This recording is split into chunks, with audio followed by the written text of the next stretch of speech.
séance de ce jour. La parole est à Monsieur le directeur général provincial pour le dépôt des dossiers. Mesdames, Messieurs, j'ai l'honneur de déposer sur votre bureau les projets de résolution qui vous ont été communiqués via le portail du Conseil provincial. Merci, Monsieur le directeur général. Sont excusés pour cette séance Madame Karine Bonjean, Madame Marie-Ève Hubermont, Madame Marine Ouinan et Madame Vinciane Gigi. Y a-t-il d'autres excusés? Des arrivées tardives? Michel Jacquet. Merci, monsieur le député. Voilà. Alors, avant d'aborder les points inscrits à l'ordre du jour, je voudrais rendre hommage à Josie Arens, décédée la semaine dernière.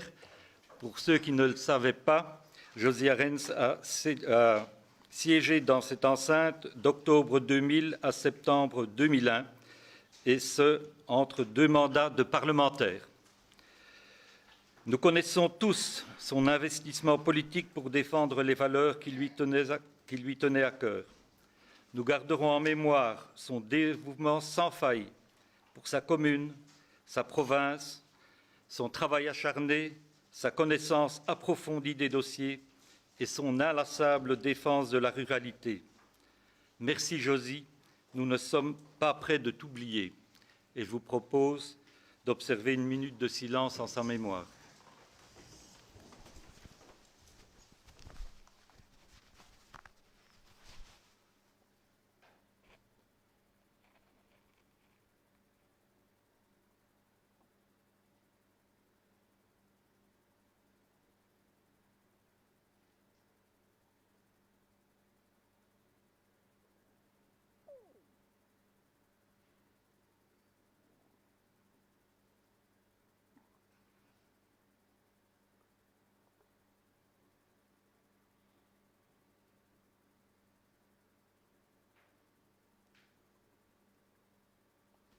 Je vous remercie.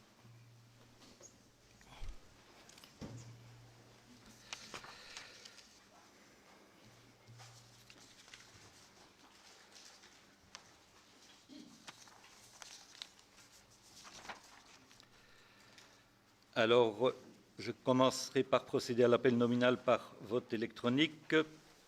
Donc, si vous voulez bien manifester votre présence.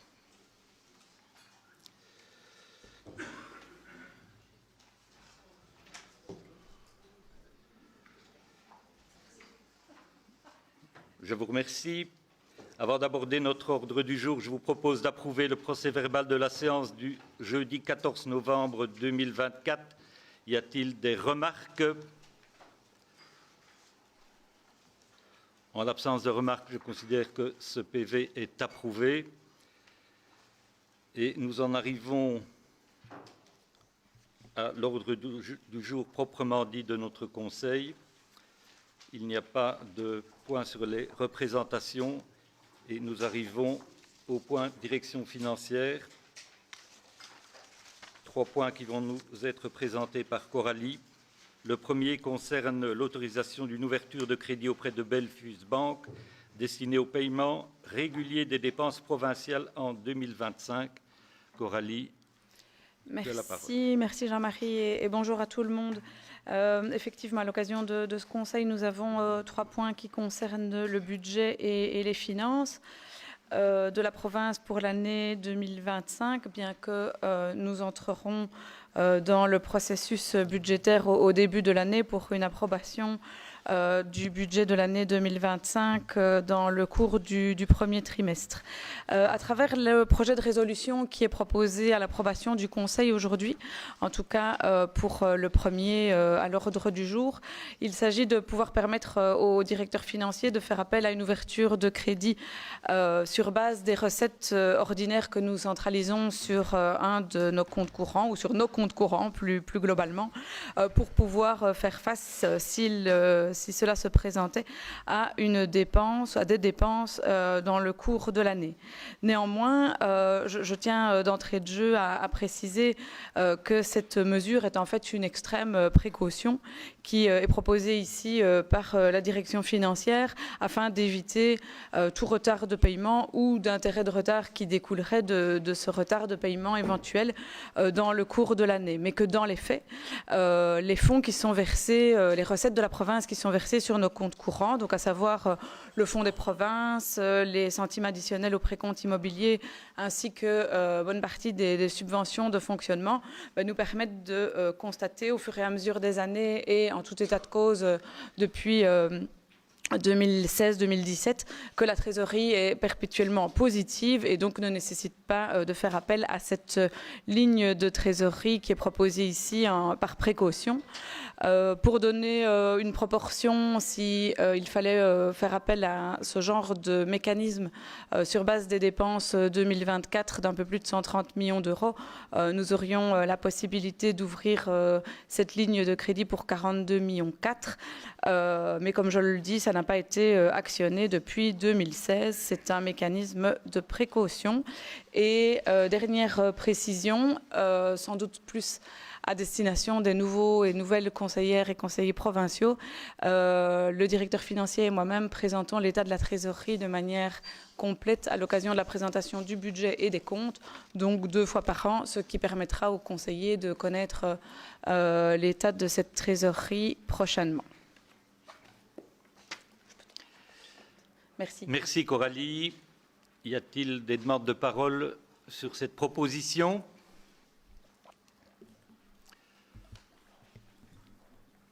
Oui. Oui, donc Coralie, au niveau des charges d'emprunt, tout ça, c'est négocié au fur et à mesure alors ? Alors, ici, on parle d'ouverture de crédit pour toutes les dépenses ordinaires.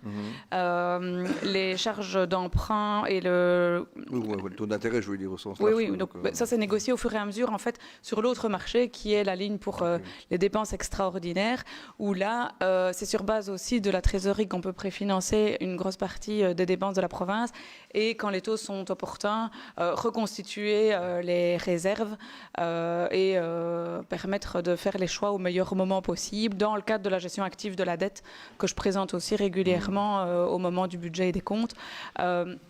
Donc ça se fait vraiment de manière dynamique en ayant cette veille du marché perpétuelle et depuis cette année-ci aussi la possibilité d'avoir réalisé des placements qui génèrent des intérêts positifs plutôt que négatifs et donc tout mis dans la balance, voilà, c'est géré de manière active pour faire les meilleures économies possibles, faire les meilleures économies possibles à la province. Ok, merci. Je t'en prie. Merci Coralie. D'autres demandes de parole ? Pardon. Eh bien, je vous propose de voter sur cette proposition. Ouverture des votes.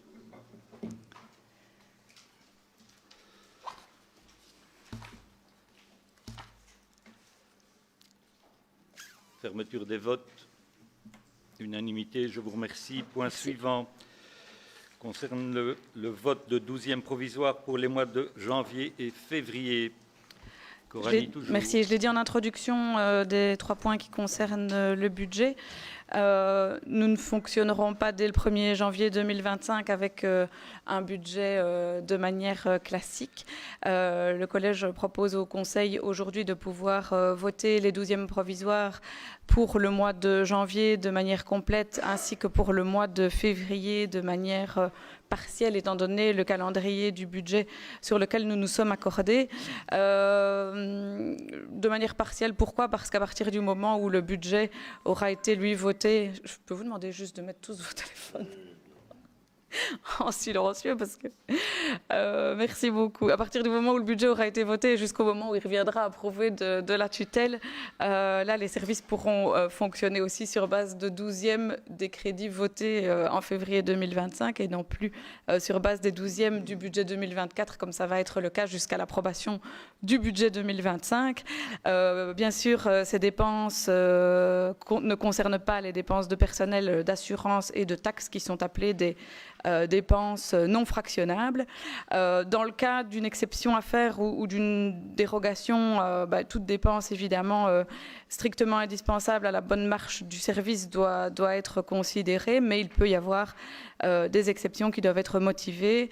Ce sera l'objet alors d'une délibération du collège, le cas échéant, qui sera présentée à votre ratification à la plus proche séance du Conseil, si jamais cela devait se présenter. On parle ici des dépenses à l'ordinaire. En effet, à l'extraordinaire, aucun marché ne pourra être attribué sur le budget extraordinaire. Et je tiens aussi à préciser qu'aucune subvention facultative ne pourra être engagée ou liquidée sur les deux budgets, ordinaire et extraordinaire, avant l'approbation du budget. Donc voilà pour les mécanismes de 12e provisoire avec lesquels la province n'est pas forcément coutumière, ou desquels la province n'est pas forcément coutumière, étant donné que précédemment, les conseils provinciaux ont toujours été installés en octobre dans la foulée des élections. C'est la première fois qu'un nouveau conseil et un nouveau collège ne prêtent serment que le 6 décembre, ou en tout cas le premier vendredi de décembre, ce qui a décalé d'autant évidemment les travaux budgétaires.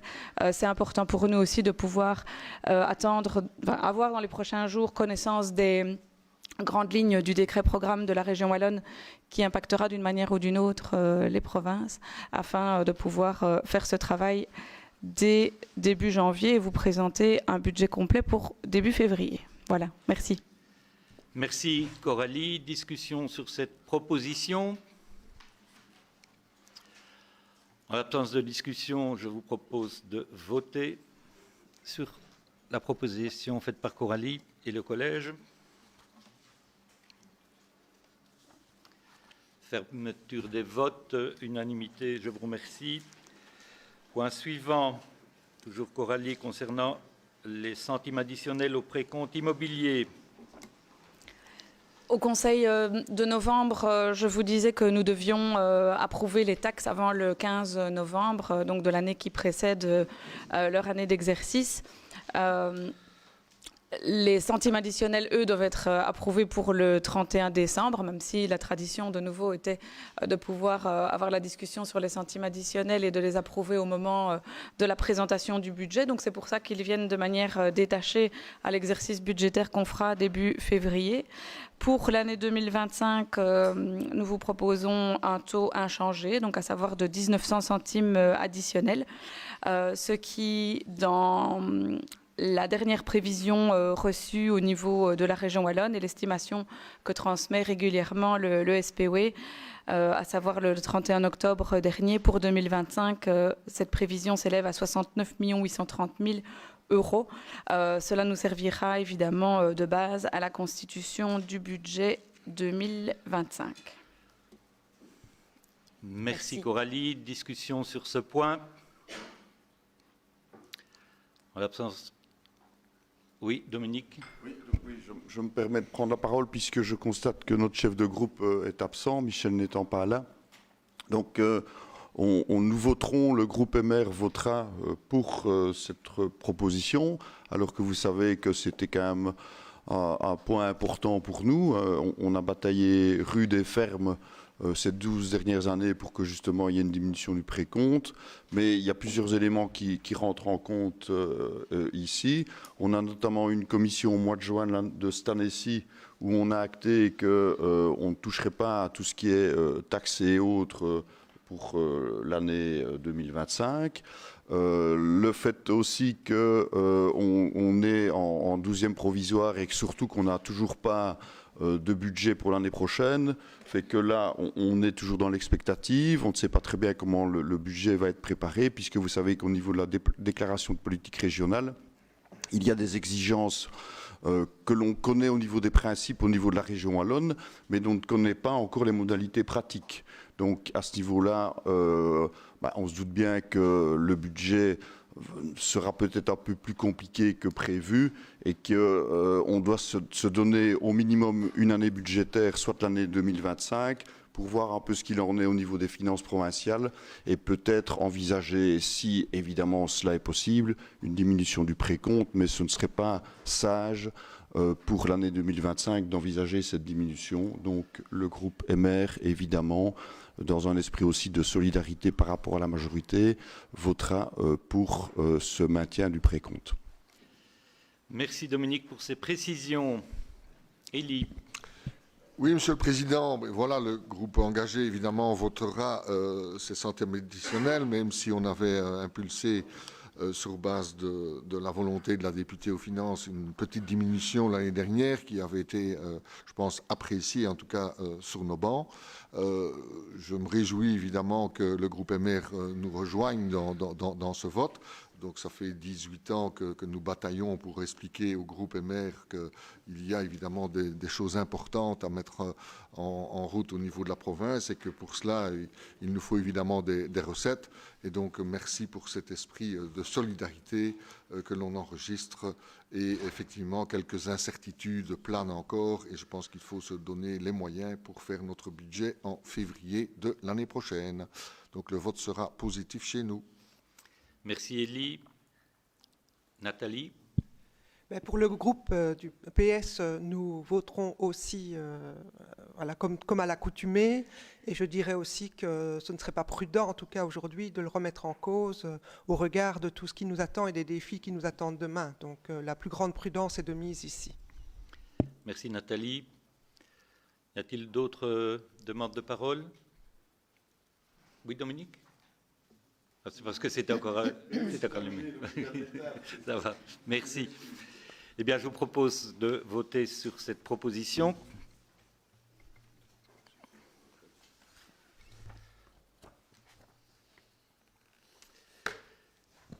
Fermeture des votes d'unanimité, je vous remercie. Point suivant concerne le fonctionnement.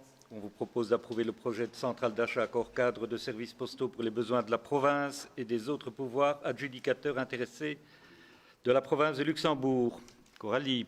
Oui, Président, il s'agit ici de la relance du marché global des services postaux, à la fois pour les services de la province, bien sûr, mais vous le savez, ou vous ne le savez peut-être pas si vous êtes nouveau ou nouvelle conseillère provinciaux. La province agit aussi pour pouvoir faciliter les marchés dans une série de domaines pour les communes, les CPAS, les fabriques d'églises, les intercommunales, la zone de secours. Ce marché-ci s'adresse donc à la province, aux communes, aux intercommunales et à la zone de secours pour l'ensemble des services postaux, à la fois les courriers adressés, les toutes boîtes, la fourniture, je vais y arriver, de timbres, ainsi que désormais les services relatifs aux courriers entrants. C'est un marché d'une durée de 4 ans pour un montant d'un peu plus de 10 millions d'euros. Merci Coralie. Discussion sur cette proposition. Pas de demande de parole, votons.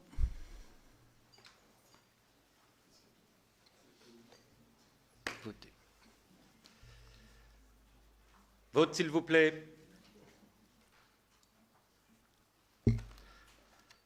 Fermeture des votes, unanimité. Je vous remercie. Point suivant. On vous propose de procéder à l'approbation de la convention entre la province du Luxembourg et l'ASBL Aube fixant les modalités suite à la reprise de la gestion de l'agrément du SRG, le starting block de l'âge par l'ASBL Aube. C'est Dominique qui va nous présenter ce point. Oui, voilà, et j'aimerais faire peut-être une petite rétrospective historique, surtout pour les nouveaux, dont Jean-Pierre Wilvers qui a posé toute une série de questions qui me semblent tout à fait judicieuses, mais je crois que c'est important quand même de rappeler ce qui s'est passé dans le passé pour que notamment les nouveaux conseillers provinciaux puissent comprendre l'enjeu de ces décisions. Donc, vous le voyez, ça concerne le point le 7, le 8 et le 9, même si c'est Marie-Ève qui est en charge le 9, puisque là, on parle de patrimoine. Alors, je vais faire un rétroact qui va peut-être remonter un petit peu loin, mais qui me semble quand même indispensable. Donc, en 2015-2016, 2014-2015, même, Nathalie, on constate qu'il y a des soucis au niveau d'une structure, justement, qui héberge des jeunes à Beau-Plateau, sur la commune de Saint-Aude. À l'époque, Nathalie, qui est compétente justement pour la matière, prend le taureau par les cornes et assez rapidement décide de l'installation d'une ASBL, qui est évidemment une structure de type privé, mais qui est parallèle à la province, qui est vraiment un bras armé de la province, qui s'appelle Aube. Cette structure, évidemment, fait l'unanimité au sein du conseil provincial des conseillers provinciaux, tous bancs confondus. Pourquoi? Parce qu'elle fait un travail remarquable, tout simplement, avec nos jeunes, avec nos ados qui sont en grande difficulté. Elle est installée à Miroir, elle reprend l'ensemble des activités de Beau Plateau et ça se passe très bien. Et puis, il y a 2 ans d'ici, au niveau justement du starting block de l'âge, on constate qu'il y a des soucis au niveau principalement de la gestion de la structure. Nathalie, à l'époque, prend à nouveau le taureau par les cornes. Elle se rappelle que justement, il y a cette très belle structure qu'elle préside. D'ailleurs, j'oublie de le signaler, mais c'est important. Donc, Nathalie préside l'ASBL Aube. Donc, elle connaît particulièrement l'institution, particulièrement bien l'institution. Et donc, pour justement assez rapidement essayer de trouver une solution, tout simplement au niveau du management, hein, Nathalie, je pense que je ne mens pas en disant ça, au niveau du starting block de la Hage, elle se dit qu'avec les services, évidemment en accord avec les services, hein, que ce serait opportun de demander justement à cette nouvelle ASBL Aube qui fonctionne très bien, eh bien, donner un coup de main, notamment au niveau de la gestion du service résidentiel général, du starting block de la Hage. Et tout ça se passe très bien, en accord évidemment avec les employés du starting block de la Hage. Il y a déjà des collaborations qui ont lieu sur le terrain d'une manière pratique, et c'est peut-être ça qu'ignorent nos 2 nouveaux conseillers provinciaux écolos, et c'est tout à fait logique puisque vous n'étiez pas là à l'époque, hein. Et tout ça a été présenté ici au niveau du conseil provincial, et toutes les décisions qui étaient liées à ce passage entre le starting block et Aube, tout ça a été approuvé ici à plusieurs reprises par les conseillers provinciaux. Je pense que c'est important que vous le sachiez. Et ici, les points qui sont présentés, en réalité, même si encore une fois vos questions sont légitimes, ce n'est que la finalisation, la concrétisation de ce qui se fait depuis au minimum 2 ans dans toutes les matières dont on va parler, aussi bien au niveau de la gestion du personnel que des véhicules, que du matériel. Tout ça, en réalité, est déjà opérationnel maintenant. Et ce que la cerise sur le gâteau, parce que c'était bel et bien le but, c'est que justement l'agrément du starting block de la Hage soit maintenant dans les mains de la SBL Aube et que ce qui se passe très bien depuis 2 ans puisse être pérennisé par une structure où on a eu l'occasion de les rencontrer, les directions. Moi, je ne les connaissais pas. Je connaissais un des directeurs, mais au niveau de ma vie privée, donc ça n'a rien à voir. Mais toujours est-il qu'on a là 3 directions qui sont d'une efficacité apparemment vraiment redoutable, et on peut s'en réjouir puisque c'est un secteur qui nous tient tous à cœur. Donc ici, c'est simplement une finalisation d'un processus qui a été mené de main de maître par Nathalie depuis 2 ans pour sauver une institution qui est vraiment essentiel pour les jeunes, mais aussi pour notre institution provinciale. Voilà.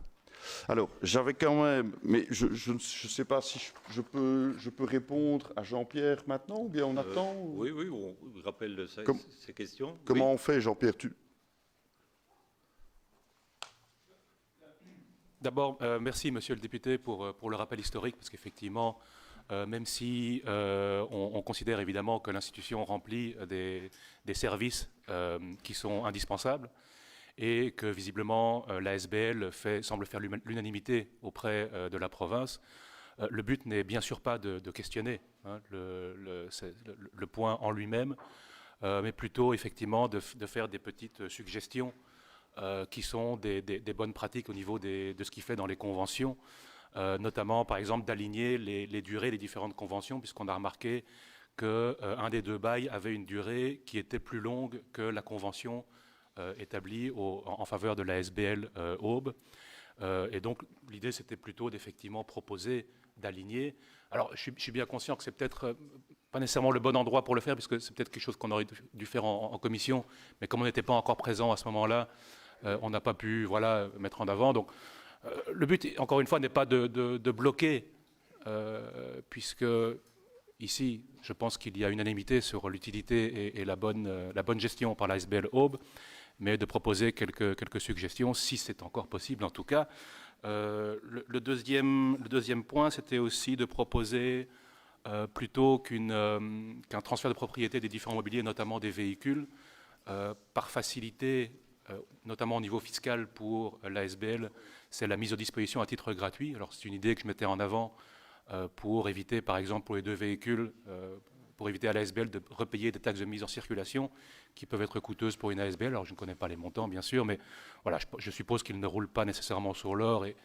Et voilà. Et puis, c'est une manière aussi de garder un certain, comment dire, une vue sur l'inventaire du matériel qui, pour certains, a été acheté récemment et est relativement coûteux. Voilà, ce sont plus des remarques d'ordre général que des contestations du point en lui-même, puisqu'encore une fois, vous l'avez rappelé, cette institution fait l'unanimité.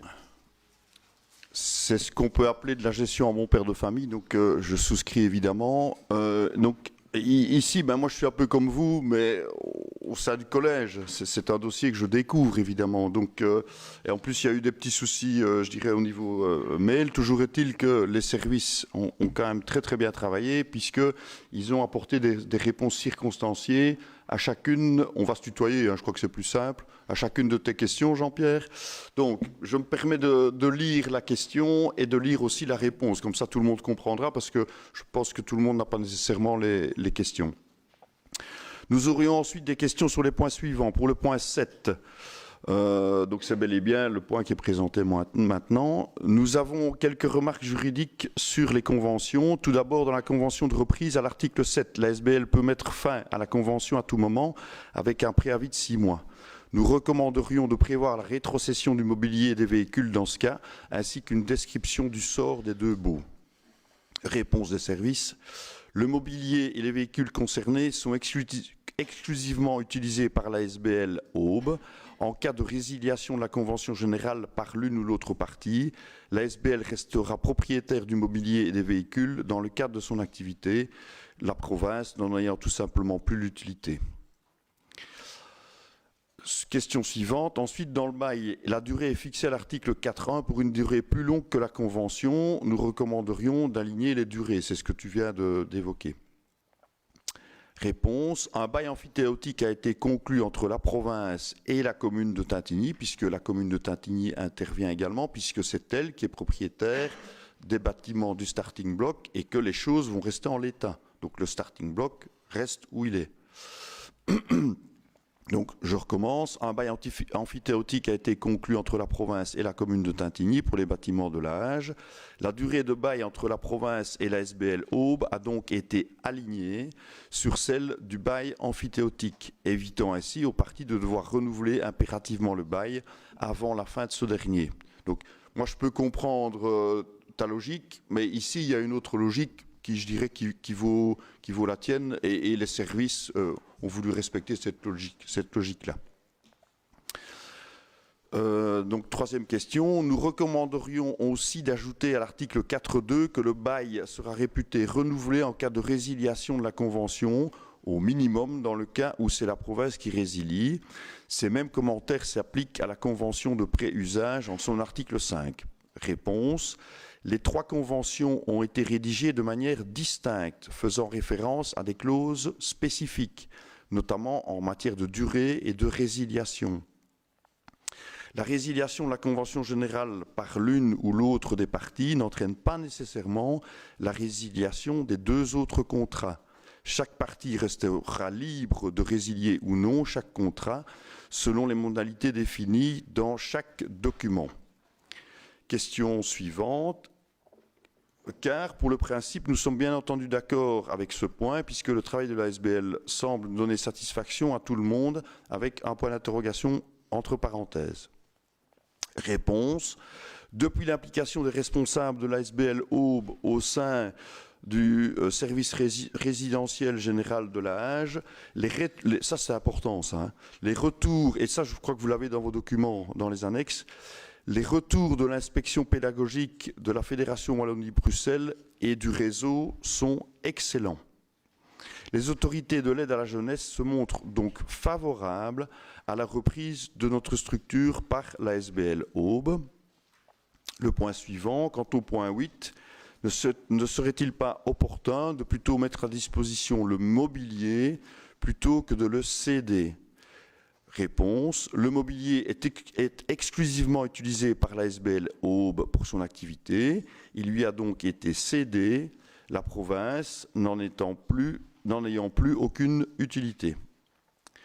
Et enfin, la dernière remarque, nous voyons deux avantages certains, celui de garder le contrôle sur son inventaire, mais surtout d'ordre fiscal, afin d'éviter que la SBL, qui ne roule sans doute pas sur l'or, c'est ce que tu as précisé tout à l'heure, ne doive encore payer les taxes de mise en circulation sur les deux véhicules. Réponse. Le dossier de cession des véhicules a été élaboré en collaboration avec la SBL Aube, qui souhaitait une indépendance dans la gestion des véhicules, ce qui est tout à fait légitime. Les coûts des véhicules seront donc pris en charge par la SBL comme convenu avec ses représentants. Alors je me permets de repréciser sous le couvert de l'autorité de Nathalie, qui est présidente effectivement de la SBL, qu'il y a plusieurs conseillers provinciaux qui sont aussi dans la SBL. Donc je reprécise ce que j'ai indiqué tout à l'heure. Il s'agit bel et bien d'une structure qui est parallèle à la province, qui est une structure privée, c'est une SBL, mais dans laquelle l'implication de notre conseil provincial, des conseillers provinciaux est forte, avec un appui, et je suis certain que quand vous allez découvrir tout ce qu'on y fait et qui est vraiment impeccable, mais vous aussi vous souscrirez, comme l'ensemble des groupes qui sont présentés ici, à justement à vraiment faire en sorte que ça se passe bien à ce niveau-là. Et moi, j'ai aucun doute. Hein, les deux structures s'entendent bien, il y a une collaboration qui est parfaite, ça fonctionne bien, et je suis convaincu que ça va à nouveau bien fonctionner pour l'avenir. Merci Dominique. Pas de réaction? Stéphane, des précisions? Oui, bonjour à toutes et à tous. Juste une précision évidemment par rapport au personnel, hein, puisque celui-ci va changer de structure, et donc évidemment on a veillé à ce que tous les droits des personnes qui étaient au niveau de l'âge soient conservés, donc ces personnes sont mises à disposition de la structure de Aube en gardant évidemment tous leurs droits en tant qu'agents provinciaux. Et nous avons d'ailleurs eu une réunion avec les syndicats cette semaine, voilà, pour vraiment aplanir toutes les difficultés qu'il y aurait en tout cas dans cette situation pour le personnel. Et donc là, de ce point de vue-là, tout est clair maintenant. Voilà. Merci Stéphane. Jean-Pierre? Oui, donc encore une fois, merci Monsieur le député pour ces rappels-là. Et effectivement, la précision est importante sur le fait qu'il y a une participation de la province, parce qu'effectivement, ça permet une certaine cohérence sur un mécanisme et un travail qui semble se passer de manière remarquable. Et donc je n'ai pas plus de remarques par rapport à ça, si ce n'est que forcément j'aurais préféré aligner les durées, mais puisqu'il y a effectivement une participation, je pense qu'on peut effectivement s'y fier. Donc merci. Merci. Nathalie? Voilà, pour dire que je me réjouis de l'aboutissement de ce dossier, combien important. On l'a rappelé, hein, donc c'est une ASBL, mais c'est une ASBL quand même avec une forte implication de la province. Hein. Il y a Jacques, il y a Roland, il y avait Claudia qui était dans le conseil d'administration. Et donc, ça a toujours été fort suivi et fort soutenu par l'ensemble des conseillers. Donc ça, je tiens à le souligner. De dire aussi que ce n'est pas courant, évidemment, une reprise comme dans ce sens-là, puisque c'est le privé, finalement, qui reprend un service public. Mais je peux vous dire que sur le terrain, ça a été vraiment unanimement apprécié. Et que aussi, il faut se rendre compte que l'âge, c'est vraiment une toute petite structure d'une quinzaine d'accueils, et que Aube en accueille à peu près 60. Et donc, il y a un trio de direction, et donc c'est beaucoup plus enrichissant et de pouvoir justement bénéficier de ce trio de direction. Et donc, c'est vraiment pour un mieux, et les enfants sont vraiment bien. Et donc, ça depuis 2 ans que ça fonctionne comme ça. Et ça a pris du temps parce qu'il fallait, au niveau aussi de l'inspection pédagogique, ce qui est tout à fait normal. Et tous les feux sont au vert. Et donc, vraiment, merci. Merci Nathalie. S'il n'y a plus de demande de parole, je vous propose... Oui, pardon, Dominique. Rapidement, moi j'aimerais sincèrement remercier d'une manière officielle Nathalie pour l'excellent travail qu'elle a réalisé au niveau de l'ensemble des structures d'accueil, mais plus particulièrement au niveau de ces 2 dossiers-là. Donc le fait d'avoir créé Aube et puis maintenant d'avoir par l'intermédiaire de Aube, d'avoir sauvé le starting block de l'âge. Ce sont des dossiers qui nous tiennent vraiment à cœur et je voulais franchement te remercier Nathalie et remercier aussi les conseillers provinciaux qui s'impliquent dans ces structures qui sont vraiment de belles structures pour notre province de Luxembourg. Merci Dominique. Alors, on va voter séparément les points 7 et 8. Tout d'abord, pour le point 7, ouverture des votes.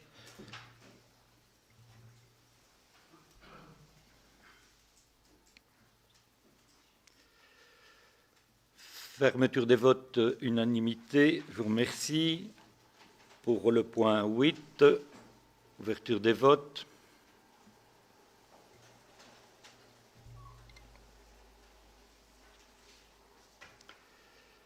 Fermeture des votes, unanimité toujours. Merci.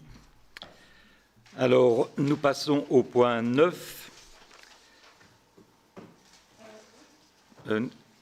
Donc, c'est Marie-Ève qui va nous présenter ce point. Concerne je mets le micro.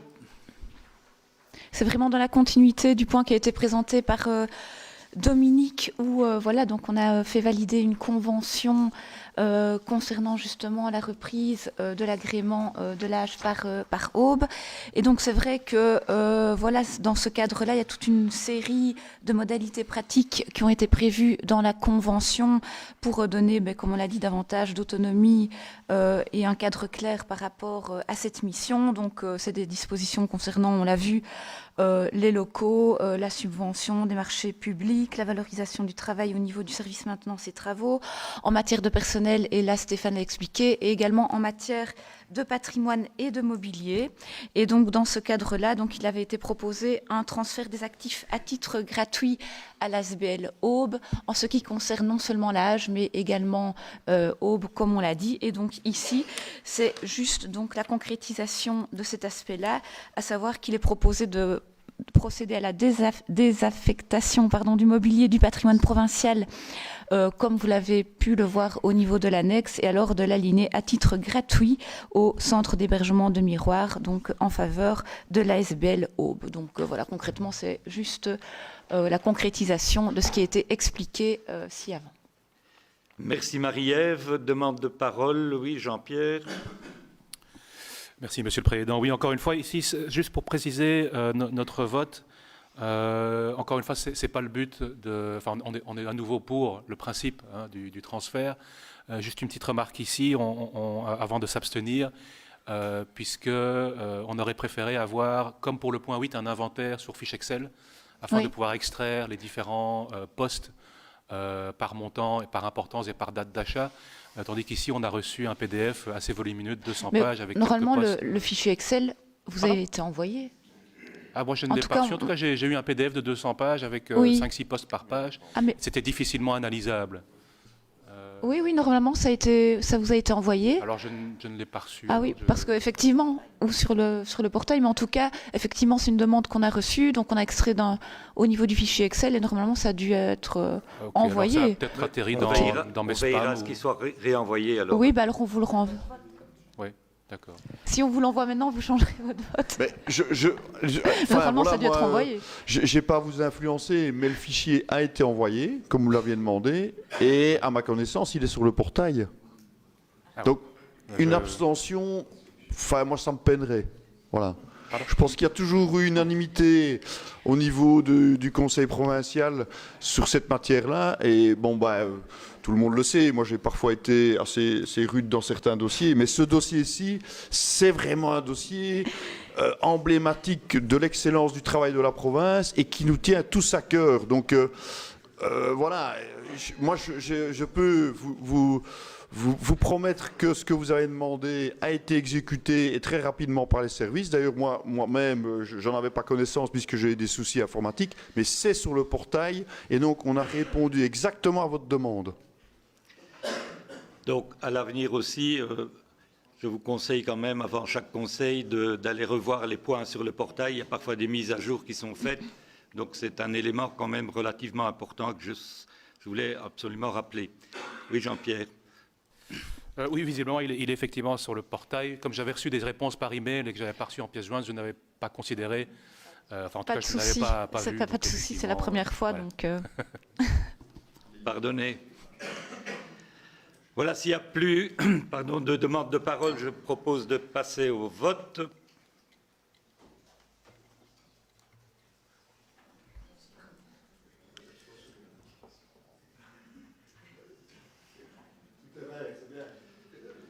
Fermeture des votes. Unanimité, je vous remercie. Point suivant sera présenté par Coralie. On propose de valider la convention de subvention entre la province de Luxembourg et l'Université de Liège dans le cadre du projet étudiants vétérinaires éleveurs. Merci Président. Cette convention de subvention vous est proposée dans une forme un peu différente de ce qu'on fait d'habitude avec les contrats de gestion. Contrats de gestion qui visent les organismes avec lesquels nous avons une relation contractuelle dans le cadre d'un subside équivalent ou supérieur à 50 000 € notamment.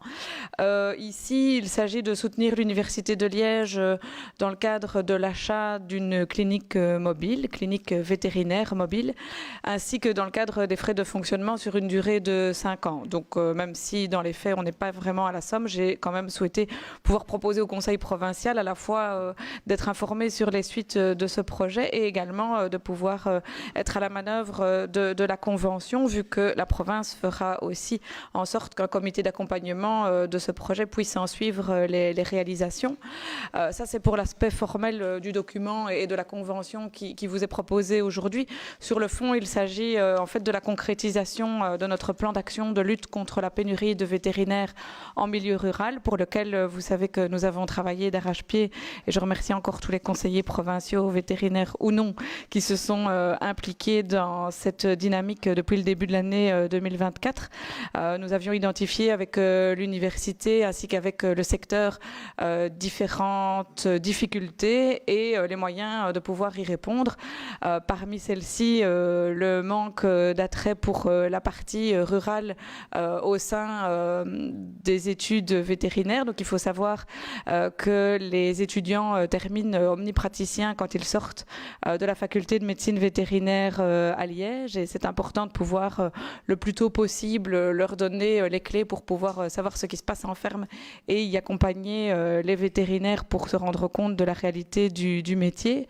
Les autres constats visaient aussi à se rendre compte de la désaffection pour la profession dans les premières années, les difficultés qui pouvaient se présenter. Nous avons agi à ce niveau-là en lien avec l'Association des vétérinaires de la province de Luxembourg pour pouvoir financer des formations au domaine extramédicaux, pour pouvoir les soutenir justement durant leurs 5-10 premières années de pratique et être sûr qu'ils ne quittent pas la profession dans les 3 ans et qu'on puisse ainsi lutter contre la pénurie de manière concrète. Un autre élément visait aussi à identifier plus de maîtres de stage.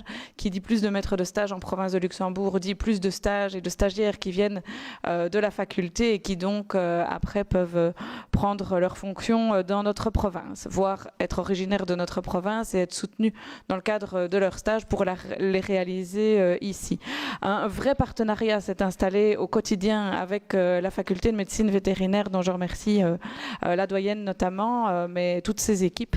La province est associée vraiment à différents projets, que ce soit par rapport à l'évolution même du programme de formation à l'intérieur de ce qui est purement académique, et donc faire évoluer les demandes d'heures de stage et être sûr que même dans les 3 premières années du bac, les étudiants puissent déjà venir sur le terrain. Ça a déjà montré ses fruits ici au premier quadrimestre de l'année académique 2024-2025. Le projet de clinique mobile, un petit peu plus de temps à démarrer, lié à l'achat du véhicule simplement et au fait de devoir l'équiper, mais l'objectif est bien sûr d'avoir une clinique mobile en partenariat avec les vétérinaires du territoire et les éleveurs qui pourra dès le premier trimestre 2025 sillonner les routes et les fermes de la province pour à chaque fois pouvoir aller au plus près de la réalité des éleveurs, apporter un service aussi aux agriculteurs et pouvoir susciter encore plus de vocations formation pour la rurale, donc au sein des étudiants de la faculté de médecine vétérinaire. C'est ça l'objet de la convention et c'est ça l'objet de la décision qu'on vous propose de prendre aujourd'hui en suivi de ce plan d'action que nous avons mis en œuvre début d'année. Merci encore à tous. Merci Coralie. Des demandes de parole sur cette proposition? Jacques. Oui, merci Monsieur le Président. Je me réjouis évidemment de la mise sur pied de ce projet qui va être très complémentaire d'un autre projet initié par la faculté. C'est un stage obligatoire en milieu rural destiné aux étudiants de 3e année de bachelier, afin de leur permettre de s'initier à cet environnement professionnel. Alors concernant le projet étudiant vétérinaire éleveur, évidemment, je l'ai toujours dit, la pièce maîtresse, c'est le maître de stage qui a un rôle très très très important. Évidemment, être maître de stage, c'est contraignant, il faut de la patience, il faut savoir que le vétérinaire vit chez lui. L'étudiant vétérinaire vit dans une famille pendant, de mon temps c'était 1 mois. Il est nourri, logé, blanchi. Et oui, il faut pour le maître de stage beaucoup de patience et d'énergie. Et on avait évoqué à un moment donné dans le groupe de travail la possibilité de rémunérer, d'octroyer une bourse, un incitant pour qu'il y ait plus de maîtres de stage. Il n'y en a pas beaucoup dans la province. On en a dénombré 6, c'est quand même pas beaucoup. Et c'est là évidemment qu'il faut taper sur le clou parce que là il en faut. L'éleveur, évidemment, dans la pénurie, l'éleveur a également un rôle très important. J'en parle avec mon associé, il faut qu'il fasse preuve aussi de bienveillance et de tolérance et de patience aussi, parce que quand on apprend à faire une césarienne ou n'importe quel autre acte à un étudiant, il met plus de temps. Donc il faut que l'éleveur aussi fasse preuve de beaucoup de bienveillance.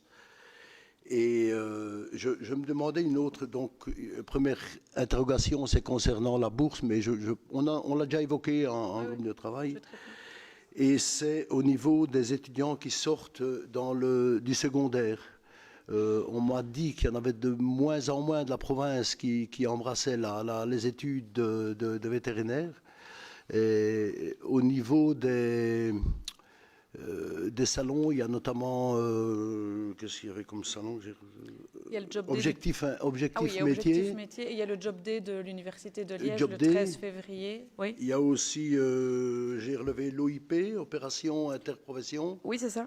Et le SIEP. Et je me demandais, je ne sais pas ce qu'on leur propose, qui va leur expliquer aux étudiants. Est-ce qu'il y a une petite vidéo qui est faite? Est-ce qu'on présente le métier de façon suffisamment attractive? Voilà. Ok. Merci pour tes remarques et tes questions, ce qui me permet alors de compléter ma présentation de tout à l'heure. Effectivement, par rapport à la question des bourses pour les maîtres de stage, voire pour les étudiants, vu que ça avait été aussi examiné. La piste se poursuit et avec la VPL, donc, qui était bénéficiaire de l'autre partie de la subvention exceptionnelle de cette année-ci, vu qu'il y avait la partie Université de Liège et la partie Association des vétérinaires de la province, l'idée est d'aller plus loin parce qu'effectivement maintenant on voit que du côté de l'Université de Liège, avec le premier stage obligatoire, donc le CIMA, stage d'immersion en milieu animalier, et puis le SIMP, stage d'immersion en milieu professionnel, il va falloir passer à la vitesse supérieure au niveau des maîtres de stage. Et donc là, l'idée, c'est de pouvoir dégager un montant de 1 000 € par stage à répartir entre l'étudiant et l'accueillant. Mais ça, ce sera via l'association des vétérinaires qui va proposer un mécanisme justement de mise en œuvre de cette bourse. Pour le moment, il y a 6 maîtres de stage dans la province, mais c'est vrai qu'effectivement, on voit que sur la première partie du quadri, comme je disais que l'université a déjà embrayé avec une incitation à aller plus sur le terrain, il y a déjà eu 9 demandes de stage. Il y a déjà eu 9 demandes de stage pour le premier quadri de cette année académique-ci. Donc il faut pouvoir embrayer rapidement. Et j'ai revu les responsables de la VPL il y a une dizaine de jours. Donc je voulais réorganiser début 2025 une commission agriculture avec l'ensemble des membres pour pouvoir discuter des évolutions. Sur ce qui concerne la communication, qui était un des 4 pans du plan d'action que je n'ai pas rappelé dans mon introduction, mais tu fais bien d'en reparler. Là, on a le salon Objectif Métier au niveau de la province où c'est prévu de mettre en valeur le métier en collaboration avec l'Université de Liège. Il y a 3 salons Opération Info Profession qui sont prévus à Arlon, à Marche et à Libramont, où là, ce sont les vétérinaires de la province qui vont proposer des personnes disponibles ce soir-là pour que les étudiants puissent s'inscrire et discuter avec des vétérinaires et choisir ces filières-là en fonction de leurs souhaits, à la fois pour discuter et puis pour s'inscrire. Le Job Day de l'Université de Liège, nous allons devenir partenaires. Donc l'idée, ce serait d'avoir un stand, si possible, avec alors la clinique mobile, un stand province ULG pour présenter l'ensemble du plan d'action provincial, avec aussi le soutien de formation dans les premières années dont j'ai parlé précédemment. Et cette réunion est sortie l'idée justement de la vidéo. J'ai proposé aux vétérinaires de pouvoir réaliser une vidéo de mise en avant du métier de vétérinaire pour soutenir cette idée selon laquelle, ou ne pas soutenir cette idée selon laquelle le rural en province de Luxembourg, il ne fait que des césariennes. Le métier est beaucoup plus vaste et beaucoup plus riche. Et donc l'idée, ce serait de pouvoir suivre quelques vétérinaires et notamment une vétérinaire pour montrer toutes les facettes du métier en 2025 en l'occurrence, et les tournages sont prévus pour janvier justement pour être prêts en février sur le salon. Donc voilà un peu le topo que je pouvais faire en complétant grâce à tes questions, mais le but est d'en reparler en commission dès que possible. Ça va ? Merci. Je t'en prie. Merci Coralie et Jacques pour vos interventions. Y a-t-il d'autres demandes de parole ? Eh bien, passons au vote sur cette proposition.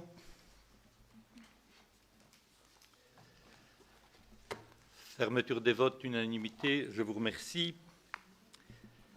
Point suivant, qui est retiré, qui concernait la fixation d'un montant forfaitaire annuel destiné à compenser les charges fiscales pour les engagements infirmiers à Vivalia. Stéphane, petite explication. Oui, merci Monsieur le Président. Nous venons de parler de métiers en pénurie au niveau des vétérinaires dans notre province. Comme vous le savez, la province de Luxembourg, depuis de nombreuses années, travaille aussi à lutter contre la pénurie dans les métiers liés à la santé. Et donc, on voulait faire le point, évidemment, maintenant, notamment au niveau des infirmiers, puisque une des mesures fortes de la précédente législature était la mise en place, comme vous le savez, d'une subvention à l'engagement au sein de nos hôpitaux. Voilà, donc après 3 ans, le but est de faire un peu le point sur l'effet de la mesure et de voir si celle-ci doit se perpétuer ou en tout cas sous une autre forme, on verra. Donc là, il était plutôt important aussi de le faire au sein d'une commission, donc qui aura lieu le 13 janvier. Il y avait l'autre point qui est lié, comme vous saviez, c'était l'aspect fiscal de cette mesure et la compensation, donc la fixation de la compensation que l'on allait également octroyer aux personnes, aux infirmiers engagés maintenant depuis 3 ans au sein de la structure vivalienne. Ce sera aussi l'occasion de faire le point, parce qu'on vient de faire de nouvelles études de cadastre exact au niveau des médecins généralistes. Et donc, on a vraiment une vue vraiment maintenant très claire de la présence des médecins généralistes dans notre province, qui permettra évidemment de mener des mesures maintenant aussi plus précises par rapport à la lutte contre la pénurie. Et on vient aussi de finaliser l'étude du cadastre au niveau des dentistes. Et donc, ce sera également l'occasion de faire le point, d'avoir vraiment une photographie claire et complète de la présence de dentistes sur notre territoire et de mesures à envisager pour essayer, évidemment, toujours dans la même suite, de permettre à ce qu'il y ait un nombre plus important de spécialistes en dentisterie qui viennent s'installer en province de Luxembourg. Voilà, merci. Et nous reviendrons au conseil de janvier, de fin janvier, avec les mesures qui ont été décidées lors notamment de la commission. Voilà. Donc je rappelle, commission 13 janvier à Marlois. Oui, Michel. Oui, Monsieur le Président, mais juste à propos de cette commission, moi, je ne sais pas qui, comment on a arrêté cette date. En tout cas, moi, je n'ai pas été concerté pour cette date, ni le groupe. Donc voilà, je suis un peu étonné de cette manière de faire. Et je rappelle que nous avons un bureau et qu'on a quand même des infos à faire passer aussi au bureau. Voilà. Moi,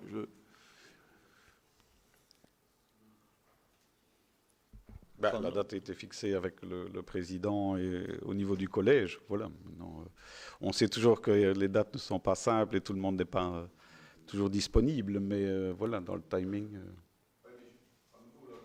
Désolé sur le fonctionnement du Conseil.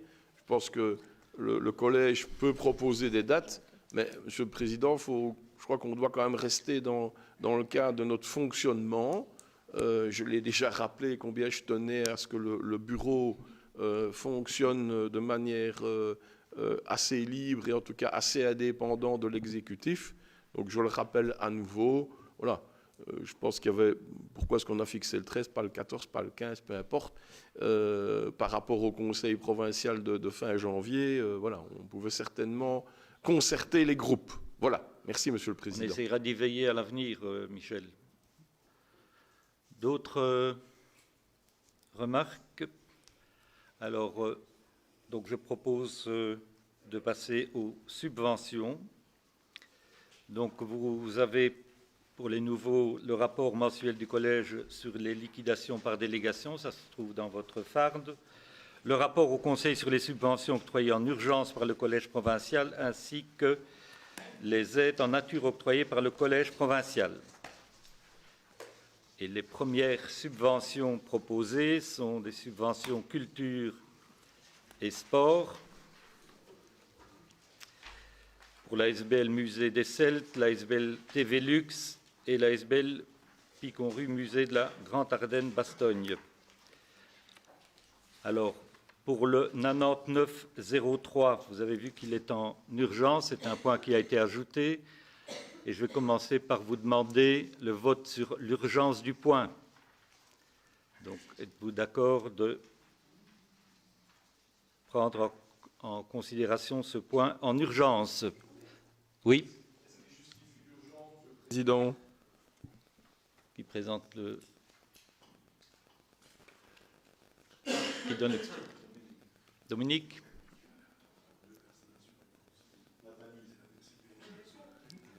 Nathalie peut répondre. Si tu veux répondre.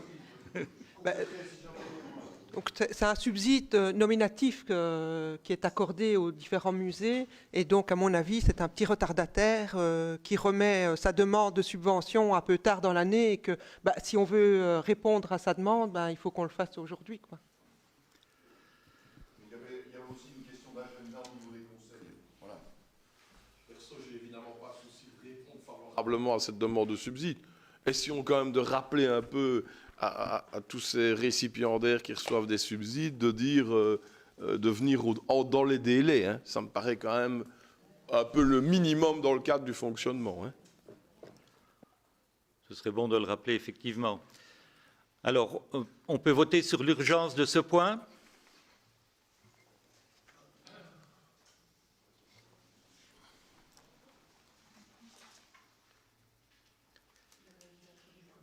Donc, unanimité pour le prendre en considération. Alors, souhaitez-vous une explication sur l'un ou l'autre de ces subsides? Donc, culture et sport 9901, 02 et 03.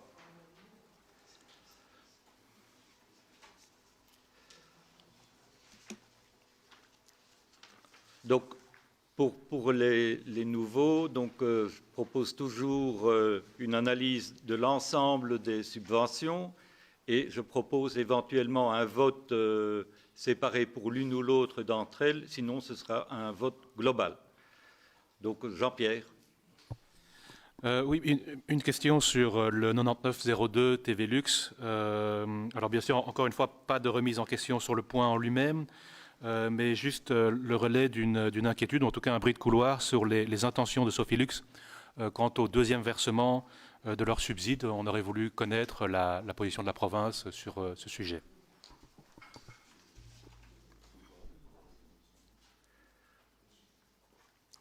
On peut passer peut-être à Michel.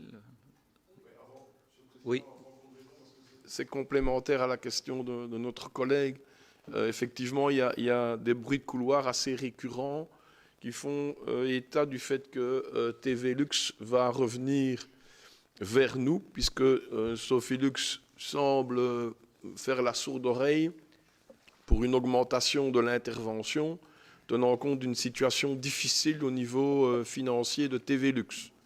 Voilà.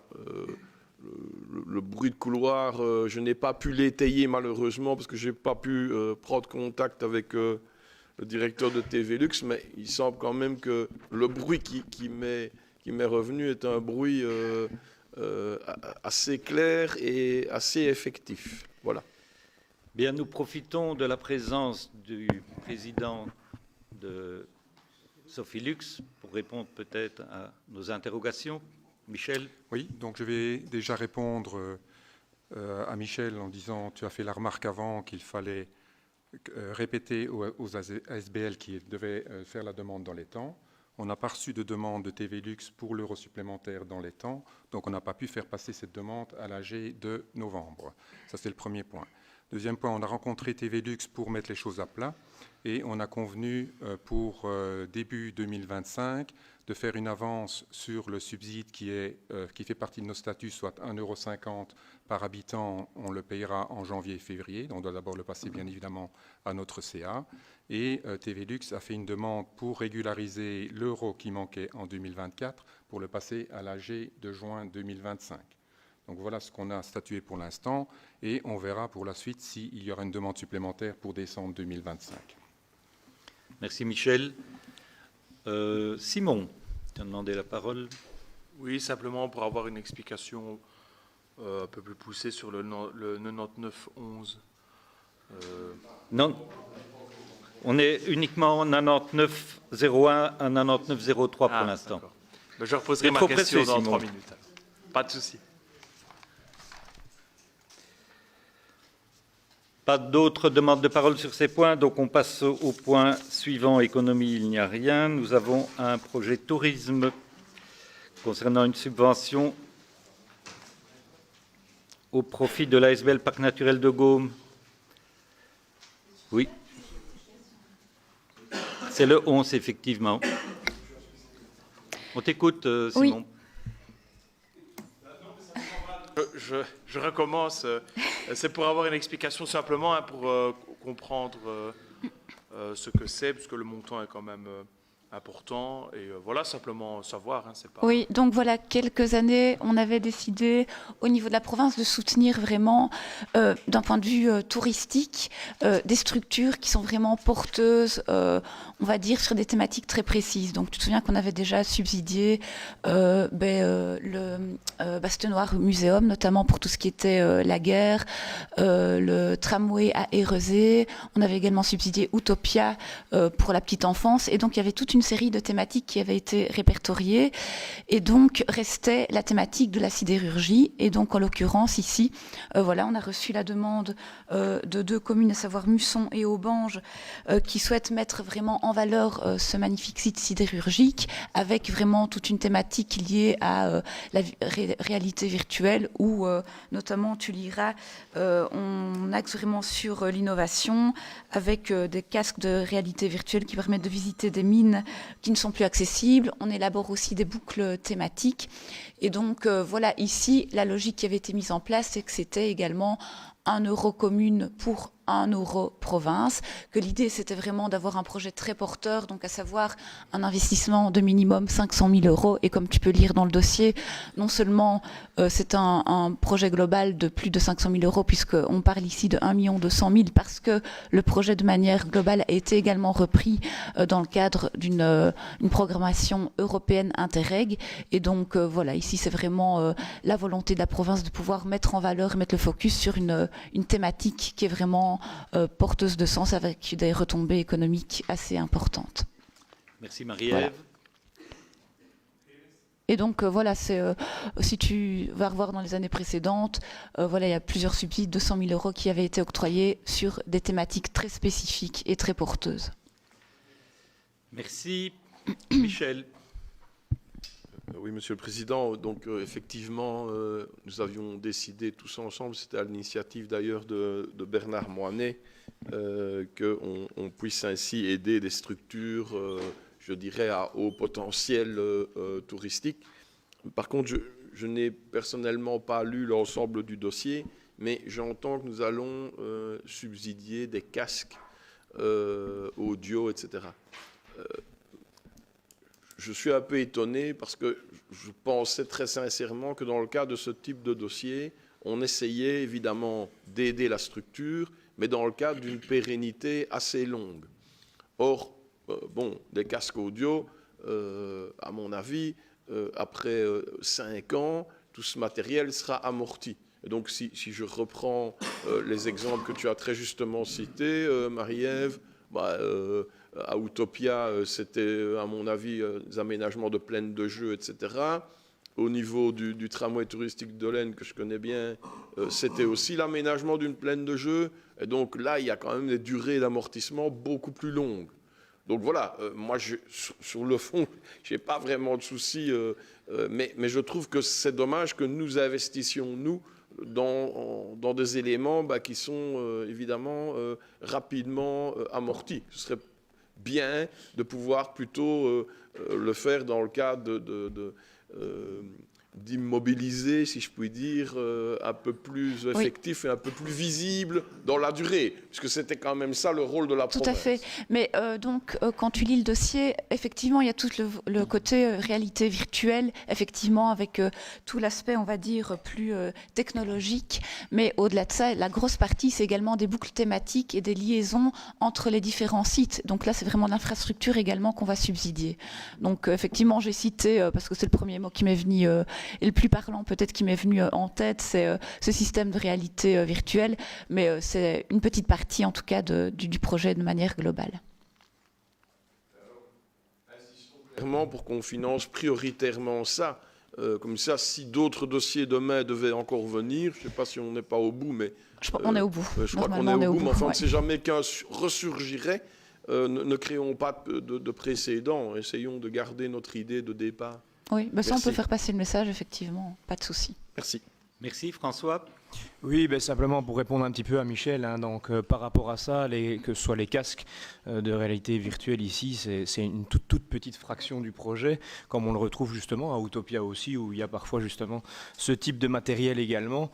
Le gros du projet, l'a rappelé Marie-Ève, il y a quand même une série d'infrastructures, mais on a aussi le fait qu'on a la conservation du patrimoine qui se trouve dedans, à savoir qu'il va y avoir notamment, et c'est ça aussi le gros du projet par rapport à la partie des mines de Musson et d'Alanzy, c'est justement un mapping complet en 3 dimensions de l'intérieur d'une galerie de mines, et ce qui nous permet justement de sauvegarder ce patrimoine de manière justement très pérenne, ce qui n'est pas le cas et autrement. Donc on ne pouvait pas le faire autrement puisque le département Nature et Forêt nous interdit de pouvoir exploiter les mines en fait. C'est un projet qu'on aurait bien voulu porter, mais comme on ne peut pas le faire, l'idée a été posée de pouvoir le faire de manière entre guillemets virtuelle, et pour ça le gros du travail c'est justement cette réalisation-là.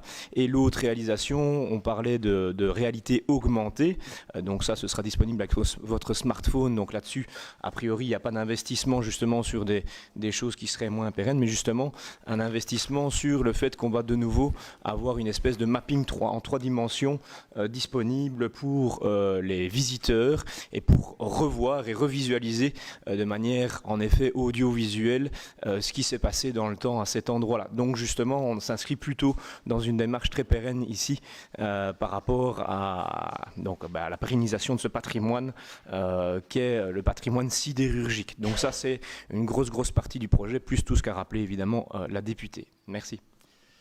Merci François pour ces précisions. D'autres demandes de parole? Alors, il nous reste un point, c'est le 99-21 où on vous propose d'octroyer une subvention de 9 980 € dans le cadre du partenariat entre la province de Luxembourg et le Bénin. Y a-t-il des demandes de parole sur cette subvention? Demande de parole, donc voici ce que je vous propose. Y a-t-il un conseiller qui souhaite un vote particulier pour une de ces subventions. Vote global. Ouverture des votes.